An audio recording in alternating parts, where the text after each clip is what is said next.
Hello and welcome to lesson 1 of the Breathwork Toolkit course. My name is Francisca and I am honored that you're trusting me on your breathwork journey. Throughout my breathwork journey, I've learned different ways to upregulate and downregulate my breath to help my nervous system either get energized or get calm. So I'm going to show you a super simple and easy framework that you can use at any time.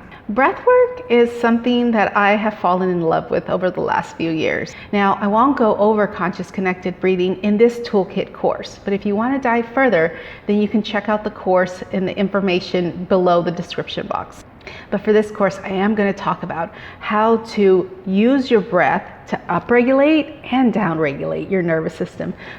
So upregulating, meaning to energize your body. Downregulating, meaning to calm the body. When you upregulate, you have a higher heart rate, higher blood pressure, higher energy. When you downregulate, you lower blood pressure, you lower the heart rate, you calm the mind, you calm the body.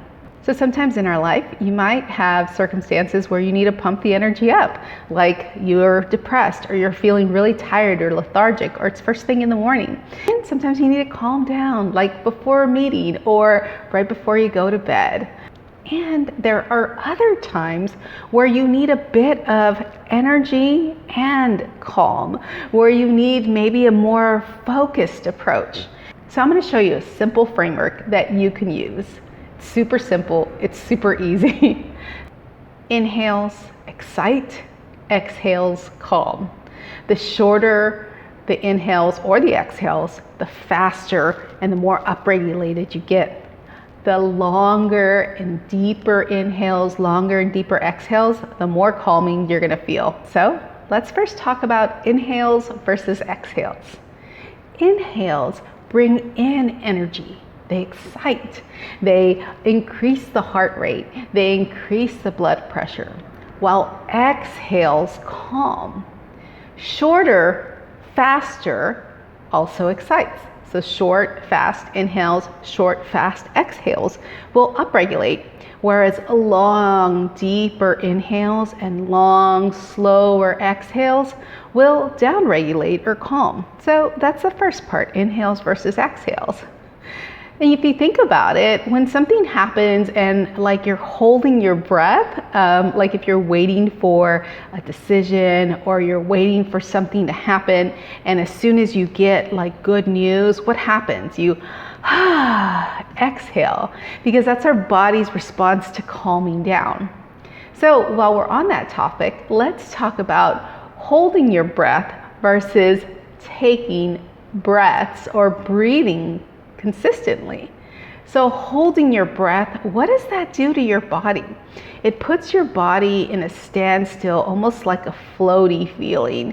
And sometimes we hold our breath and we don't even know it. We can go through our day with, just tightness in our chest and we don't even realize it because we're not breathing. We're not allowing the breath to flow through our body. This can happen when we're giving presentations at our job. This can happen when we're talking to our kids or having a conversation with somebody. When we are talking, it can be hard to just slow down and take a deep breath in and let it go. So then we could talk about breathing through your nose versus breathing through your mouth. In normal, everyday life, we really want to breathe in through our nose and out through our nose.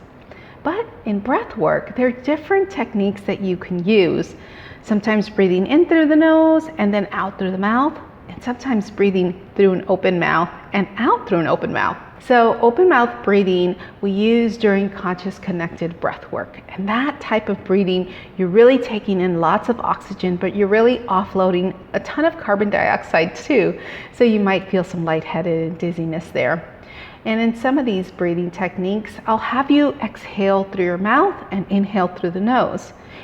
And in the immunity boosting exercise, I'll have you breathe in and out through an open mouth, which can be pretty intense. So you'd want to sit up against a wall for some of these practices. And in each of these practices, I'll give you instruction before the technique so you can know how to set your space up. So at the beginning of this video, I told you I'd give you a simple formula for breath work. So here it is. Inhales versus exhales. Inhales energize, exhales calm. Short versus fast. shallow versus deep. When your exhales are longer than your inhales, then you're going to feel a more calming effect. When your exhales and inhales match each other, then you're going to feel a more focused effect. So when your inhales are shorter and your exhales are longer, you're going to feel a mix of the two. You're going to feel some activation and you're going to feel some relief and calm. And breathing in different areas of the body. The higher up your breath is, the more activated it's going to be.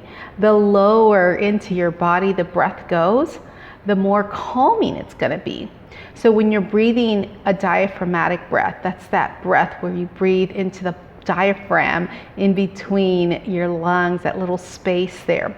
That is going to be more calming. But then you can also breathe into the lower parts of the belly, which is going to be even more relaxing. When you breathe up here into the chest, it's going to activate. Some people can't even breathe past their collarbone. They're just like breathing up here. Also, the duration of the breath. How long is the inhale? How long is the exhale? So paying attention to those things. But the best indicator of your breathwork formula and having these tools in your pocket is going to be you keeping track of what a certain technique feels like for you. Because breathing is subjective. And keep track of how you feel during a breathwork practice. Write it in a notebook, write it in a journal, or keep track of it on your phone. Like, what does a longer inhale feel like for you?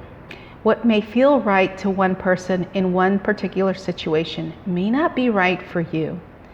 So please listen to your body, listen to your heart, and listen to your best judgment. The following lessons include breathing practices for immune boosting, focus, insomnia, depression, anxiety, grounding, and chakra balancing. You'll also find a link for a downloadable PDF that you can use to keep track of your practice too. None of the information in any of these videos is meant to replace medical or professional advice. So if you're struggling with mental illness or a medical issue, please be sure to consult your doctor or professional. I'm so glad to have you on this journey, and I'll see you on the other side. Bye.